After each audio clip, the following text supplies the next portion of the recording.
जय हिंद एवरीवन।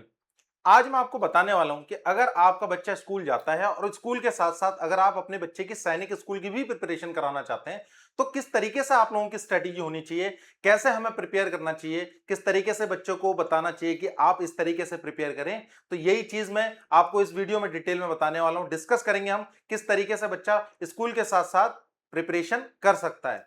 तो कई लोगों को ये होता है, मिथ होता है कि क्या बच्चा स्कूल के साथ साथ सैनिक स्कूल की प्रिपरेशन कर सकता है कि नहीं। कई लोगों को होता है कि नहीं कर सकता, पर ऐसा नहीं है, आप करा सकते हैं स्कूल के साथ साथ सैनिक स्कूल की प्रिपरेशन। ठीक है, कैन यू प्रिपेयर फॉर सैनिक school along with regular school? So answer is yes. Okay, आगे बढ़ रहे हैं। अब सबसे पहले सैनिक स्कूल का पैटर्न जान लेते हैं, पेपर कैसा आता है। देखिए, सबसे पहली बात तो पेपर बहुत इजी आता है, बहुत ज्यादा टफ नहीं आता, क्योंकि बच्चा आपका सिक्स क्लास के लिए एग्जाम देता है। ठीक है, तो फिफ्थ क्लास वाला बच्चा दे सकता है एग्जाम। सिक्स क्लास में एडमिशन होता है और एक नाइन्थ क्लास के लिए एडमिशन होता है। ठीक है, तो पेपर बहुत ज्यादा टफ नहीं आता, ऑब्जेक्टिव टाइप रहता है, नेगेटिव मार्किंग भी नहीं रहती। ठीक है, तो आराम से आप तैयारी करा सकते हैं बच्चे की। अच्छा, क्या क्या पेपर में आता है? तो मैथ्स आती है, लैंग्वेज आती है, इंटेलिजेंस आती है और जीके आती है। सब देखिए, मैथ्स आपके 50 क्वेश्चन रहते हैं। ठीक है, 150 नंबर का। लैंग्वेज जो आता है 50 मार्क्स की आती है। इंटेलिजेंस आपका 50 मार्क्स का आता है। जीके आपका 50 मार्क्स का है। ऑल ओवर आपका जो पेपर होता है वो 300 मार्क्स का आपका पेपर होता है और 125 क्वेश्चन उसमें रहते हैं। ठीक है, तो 300 नंबर का पेपर है। पेपर के पैटर्न के बारे में हमने आपको बता दिया। नेगेटिव मार्किंग नहीं है, आराम से बच्चा तैयारी कर सकता है स्कूल के साथ साथ। जब बच्चा आपका स्कूल जा रहा है तो ऑब्वियस उसके पास एनसीईआरटी वाली बुक्स रहेंगी होंगी, तो एनसीईआरटी वाली बुक्स को उसने इग्नोर नहीं करना है। उसने उन चीजों को, वही है उसका फाउंडेशन, एनसीईआरटी बुक्स ही फाउंडेशन है, पहली बात। और काम की बात यह है कि जब भी वो बच्चा चैप्टर को पढ़ता है, जब भी चैप्टर पढ़ेंगे, तो ऐसा नहीं कि चैप्टर को पढ़ दिया, क्लोज कर दिया, साइड रख दिया, ऐसा नहीं करना।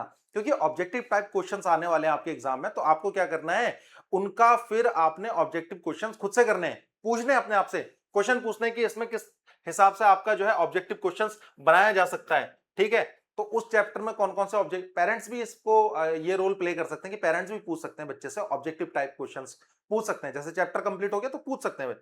अच्छा, कभी भी मैंने बोला एनसीईआरटी तो बेस है, वही मेरा फाउंडेशन रहेगा, तो उसको आपने इग्नोर नहीं करना है। आपका पैटर्न क्या होना चाहिए कि आपने एनसीईआरटी बुक को ही रेफर करना है। ठीक है, कई बच्चे गाइड से पढ़ना स्टार्ट कर देते हैं, वो नहीं करना है। एनसीईआरटी बुक हमारा पैटर्न होना चाहिए, हमें उसकी प्रैक्टिस करनी है। मैंने बताया ना, चैप्टर कंप्लीट हुआ उसके बाद फिर हमने अपने आप से प्रैक्टिस करनी है, उसमें से एमसीक्यूज यानी ऑब्जेक्टिव क्वेश्चंस जो हो सकते हैं, जितने पूछे जा सकते हैं, क्यों, ऐसा क्यों, वैसा क्यों, पूछ सकते हैं आप। ठीक है, प्रैक्टिस करनी है, मॉक टेस्ट देना है। ठीक है, और सबसे इंपॉर्टेंट बात, कई बच्चे क्या करते हैं, कई एक दिन में अगर उन्हें जोश आ गया तो क्या करेंगे, आज वो 4 घंटे बैठ जाएंगे, आज वो 5 घंटे बैठ जाएंगे, लेकिन अगले दिन एक भी घंटा नहीं बैठ पाएंगे। तो ये गलती हमने नहीं करनी कि हमने बहुत लंबी सिटिंग नहीं रखनी अपनी पढ़ने के लिए। हमने क्या करना है, अपने अपने स्कूल के बाद हमने सिर्फ 2 घंटे देने हैं, बस दैट्स इट। 2 घंटे देने हैं, ज्यादा नहीं देना, क्योंकि सैनिक स्कूल का एग्जाम है, कोई नेगेटिव मार्किंग तो है नहीं इसमें। ठीक है, और बहुत ज्यादा टफ नहीं आता, 2 घंटे इनफ है हमारे लिए। तो हमने ऐसा नहीं करना कि आज जोश चढ़ गया तो हमने 5 घंटे बैठा दिया अपने आप बच्चे को, ऐसा नहीं करना है। ठीक है, या बच्चा 5-6 घंटे बैठ गया और अगले दिन बैठ ही नहीं पा रहा, उससे बेटर क्या है कि आप डेली के 2 घंटे दो अपने आप को, सिर्फ 2 घंटे। ठीक है।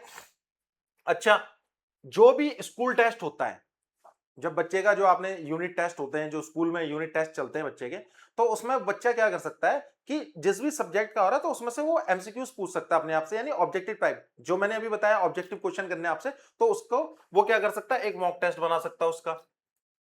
मान लीजिए 10 क्वेश्चन का टेस्ट हुआ, 10 क्वेश्चन आपके कैसे थे, डिस्क्रिप्टिव थे, रिटर्न वाले थे, एमसीक्यू बेस्ड नहीं थे, ऑब्जेक्टिव टाइप नहीं थे। आपने क्या करना है, उसको एमसीक्यू टेस्ट बना देना है अपने आप से ही, और फिर पढ़ना है।